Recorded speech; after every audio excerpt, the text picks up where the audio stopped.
Hello, good morning India. Railway current affair सुबह 9:30 बजे। Railway की रीजनिंग सुबह 10 बजे। रेलवे मैथ्स सुबह 11 बजे। रेलवे जर्नल साइंस दोपहर 12 बजे। Monday to Friday back to back classes live from studio. आज ही सब्सक्राइब करें वाईफाई स्टडी चैनल को। Hello, good morning.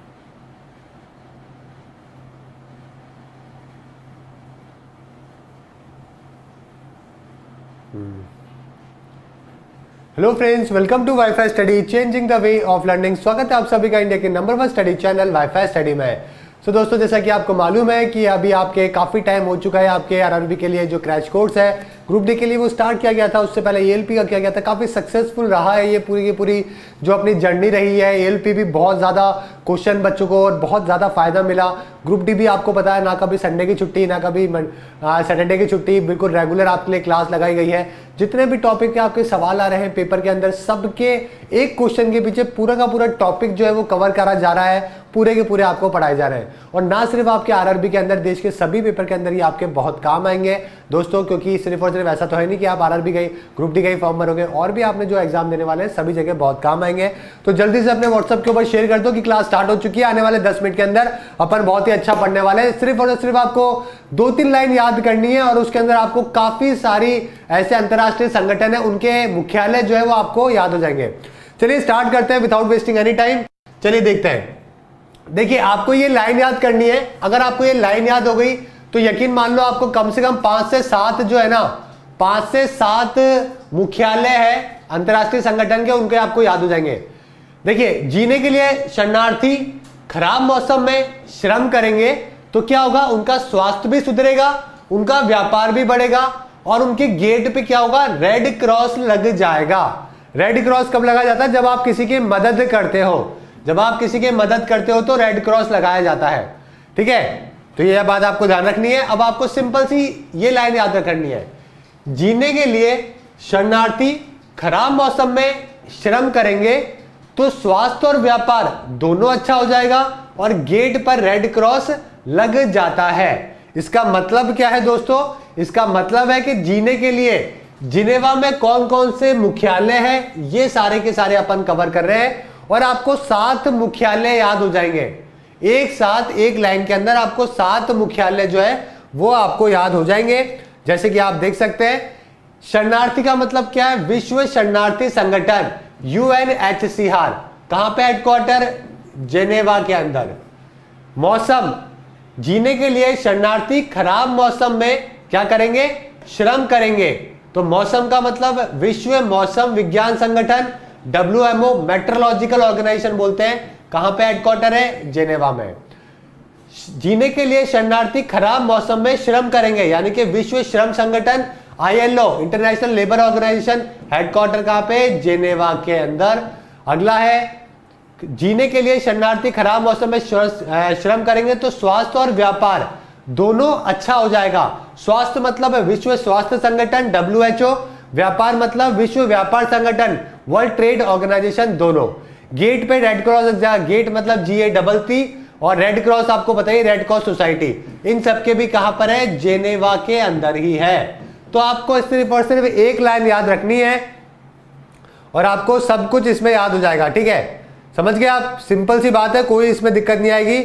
चलिए वापस से मैं आपको रिपीट करवा रहा हूं। जीने के लिए शरणार्थी खराब मौसम में श्रम करेंगे तो स्वास्थ्य और व्यापार दोनों बढ़िया हो जाएगा और गेट पे क्या लग जाएगा? रेड क्रॉस लग जाएगा।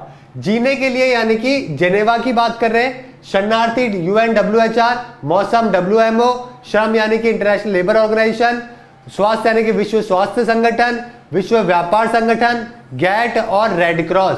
ये सारे के सारे के जो मुख्यालय है वो जेनेवा के अंदर ही है। ये आपको ध्यान रखना है। समझ गए? चलिए आगे की तरफ चलते हैं। अगला याद करना है, वॉशिंगटन जाकर दूरसंचार उपग्रह के विकास और पूर्ण विकास के लिए मुद्रा कोष से वित्त लिया। भाई वॉशिंगटन अगर कोई जा रहा है इतनी बड़ी सिटी के अंदर, तो वॉशिंगटन जाके क्या कर रहा है? वो क्या कर रहा है? दूरसंचार उपग्रह भेज रहा है। अब उसके विकास के लिए और उसके निर्माण के लिए तो भाई मुद्रा तो चाहिए होगी।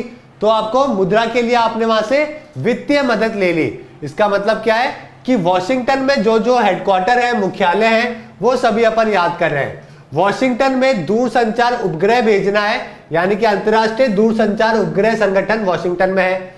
दूरसंचार उपग्रह के विकास करना है, पूर्ण निर्माण करना है, यानी कि अंतरराष्ट्रीय विकास संगठन हो गया। साथ में अंतरराष्ट्रीय विकास एवं पूर्ण निर्माण बैंक हो गया, IBRD जिसको अपन कहते हैं। आपको क्या चाहिए होगा? मुद्रा कोष चाहिए होगा और आपको वित्तीय मदद चाहिए। मुद्रा कोष यानी कि अंतरराष्ट्रीय मुद्रा कोष हो गया और वित्त यानी कि अंतरराष्ट्रीय वित्तीय निगम हो गया। इस तरीके से आप वॉशिंगटन में सब कुछ याद कर सकते हो। वापस से रिपीट कर रहा हूं, वॉशिंगटन जाकर मैंने क्या किया, दूरसंचार उपग्रह के लिए विकास के लिए, पूर्ण विकास के लिए मुद्रा कोष में से मैंने वित्तीय मदद ले ली। अब दूरसंचार उपग्रह यानी कि अंतरराष्ट्रीय दूरसंचार उपग्रह, विकास यानी कि अंतरराष्ट्रीय विकास संघ, पूर्ण निर्माण यानी कि अंतरराष्ट्रीय विकास एवं पूर्ण निर्माण बैंक, मुद्रा कोष अंतरराष्ट्रीय मुद्रा कोष और अंतरराष्ट्रीय वित्तीय निगम। इस तरीके से आपको सिर्फ और सिर्फ एक लाइन याद रखनी है। और वॉशिंगटन डीसी का मतलब होता है डिस्ट्रिक्ट ऑफ कोलंबिया। इसके अंदर जो जो मुख्यालय है वो आप सारे आसानी से याद कर सकते हैं, इससे आपको कोई भी दिक्कत नहीं आएगी।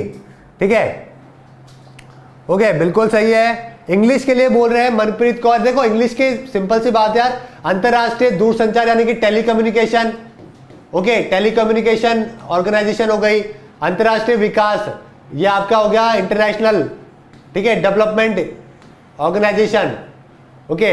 इसके अलावा इंटरनेशनल IBRD हो गया, IBRD। इसके अलावा अंतरराष्ट्रीय IMF हो गया, ओके। इसके अलावा अंतरराष्ट्रीय वित्त निगम ये हो गया आपका वर्ल्ड बैंक हो गया, ओके। तो इस तरीके से आपको ध्यान रखना है, सिंपल सी चीजें हैं। IBRD IDA दोनों को मिला के अपन वर्ल्ड बैंक बोलते हैं वैसे, है ना। वित्तीय निगम तो थोड़ा दूसरा हो जाएगा, ओके। तो आपको ये चीजें ध्यान रखनी है, सिंपल से है, इंग्लिश में इसमें कुछ भी नहीं है ऐसा। अब देखिए इंटरपोल का हेडक्वार्टर पेपर में कई बार पूछा जाता है, ये भी आपके रेलवे के अंदर आ चुका है सवाल। ADB का आपके ALP के एग्जाम में भी आया था और आपके ग्रुप डी के एग्जाम में भी आ चुका है। इंटरपोल का हेडक्वार्टर पेरिस के अंदर है। WWF वन्य जीव संरक्षण कोष का स्विट्जरलैंड, ठीक है, ग्लैंड में है। नाटो का पूछ चुके हैं आपके रेलवे के एग्जाम के अंदर, ग्रुप डी के अंदर, ब्रुसेल्स के अंदर है। अंतरराष्ट्रीय न्यायालय, ठीक है, international court of justice ICJ का हेडक्वार्टर हेग के अंदर है। यूनिसेफ का कहां पर है? न्यूयॉर्क में। सार्क का काठमांडू में, ये भी आपके ग्रुप डी में आ चुका है आपके रेलवे के एग्जाम में। अंतरराष्ट्रीय पर्यावरण कार्यक्रम की बात करें तो UNEP नैरोबी के अंदर है। कहां पर है? UNEP नैरोबी के अंदर है, समझ गए। तो इस तरीके से आप इन सभी को याद कर सकते हैं, ये सिंपल है, इसके लिए कोई ट्रिक नहीं हो सकती, सिंपली तरीके से याद करोगे। इंटरपोल हो गया पेरिस, ठीक है, लायोस, और एशियन ADB की बात करें मनीला, WWF ग्लैंड में, नाटो ब्रुसेल्स, अंतरराष्ट्रीय न्यायालय हेग, यूनिसेफ न्यूयॉर्क के अंदर, सार्क हो गया काठमांडू और UNEP हो गया नैरोबी के अंदर, ओके। इसके अलावा कुछ और है, जैसे कि एमनेस्टी इंटरनेशनल है, वो लंदन के अंदर है। ओलंपिक कमेटी लुसैन के अंदर है। आर्थिक सहयोग और विकास संगठन OECD वो पेरिस के अंदर है, ठीक है। यूनेस्को भी पेरिस के अंदर है। खाद्य एवं कृषि संगठन रोम के अंदर, और दक्षिण पूर्वी एशियाई राज्यों का संगठन जो एशियान है उसका हेडक्वार्टर जकार्ता के अंदर है। इसके अलावा पेपर में ओपेक हो गया, इंटरनेशनल जो ये है पेट्रोलियम ऑर्गेनाइजेशन, इसका भी वियना के अंदर है, ठीक है, ये बात भी। और इंटरनेशनल एटॉमिक एनर्जी जो एजेंसी है, इंटरनेशनल एटॉमिक एनर्जी एजेंसी, यानी कि अगर पेट्रोलियम से या एटम से बात करें तो उनका हेडक्वार्टर कहां पर है? वियना के अंदर है। वियना कहां पर है? ऑस्ट्रिया के अंदर है। वियना राजधानी है ऑस्ट्रिया की। तो आपको एशियान जकार्ता, FAO रोम हो गया, यूनेस्को तो पेरिस पता ही है आपको सभी को, OECD का भी पेरिस के अंदर है। ओलंपिक कमेटी, अभी ओलंपिक भी काफी महत्वपूर्ण है, लुसैन के अंदर है, और एमनेस्टी इंटरनेशनल लंदन के अंदर है, ओके। तो ये सारे कुछ महत्वपूर्ण ऑर्गेनाइजेशन है दोस्तों, जो कि आपको ध्यान रखनी है और पेपर पॉइंट ऑफ व्यू से बड़ी ही महत्वपूर्ण है। उम्मीद है दोस्तों कि आपको इस मुश्किल से 10 मिनट के इस वीडियो के अंदर मैंने नियर बाय 20 के आसपास आपको 20-25 आपको इंटरनेशनल ऑर्गेनाइजेशन 20 के आसपास बताई है, आपको याद हो गई होगी। सिंपल ट्रिक है, 2 लाइनें अगर आप याद करोगे तो आपको नियर बाय 10 से 12 तो अंतरराष्ट्रीय संगठन आपको आसानी से याद हो जाएंगे। समझ गए। और आपको 2 5 7 जो है जो अलग से है, जो कि पेपर के लिए इंपॉर्टेंट होती है, वो मैंने आपको अलग से बताई दी है, तो आप वो याद कर लोगे। तो इतना सिंपल सा लॉजिक है, 10 मिनट में याद करना है। उम्मीद है कि आप वीडियो को शेयर बहुत करोगे, वीडियो को लाइक करिएगा जितना हो सके। साथ में दोस्तों चैनल को सब्सक्राइब तो करना ही करना है, बेल आइकन पे प्रेस करना ताकि आपको नोटिफिकेशन मिलता रहे। और दोस्तों मंडे से आपकी जो 9:40 वाली क्लास है वो सुबह 5 बजे होगी। तो सुबह 5 बजे मैं आपको वीडियो दे दूंगा। 10-15 महत्वपूर्ण क्वेश्चन होंगे जो कि आपके पेपर के लिए काफी महत्वपूर्ण है, सभी पेपर के लिए। तो सुबह 5 बजे आपको वीडियो मिलेगा। तो सुबह 5 बजे से आप देख सकते हैं। 9:40 वाली जो क्लास है वो सुबह 5 बजे आपकी हो जाएगी। लाइव देखने की जरूरत नहीं है, आप बाद में देख लीजिएगा। जब भी आपको 10 मिनट मिले आपको 10-15 महत्वपूर्ण क्वेश्चन मिलेंगे। चलिए दोस्तों आज के लिए इतना ही। Thank you and goodbye. दूसरी क्लास भी स्टार्ट हो गई है, उसको भी ज्वाइन कर सकते हैं। Thank you.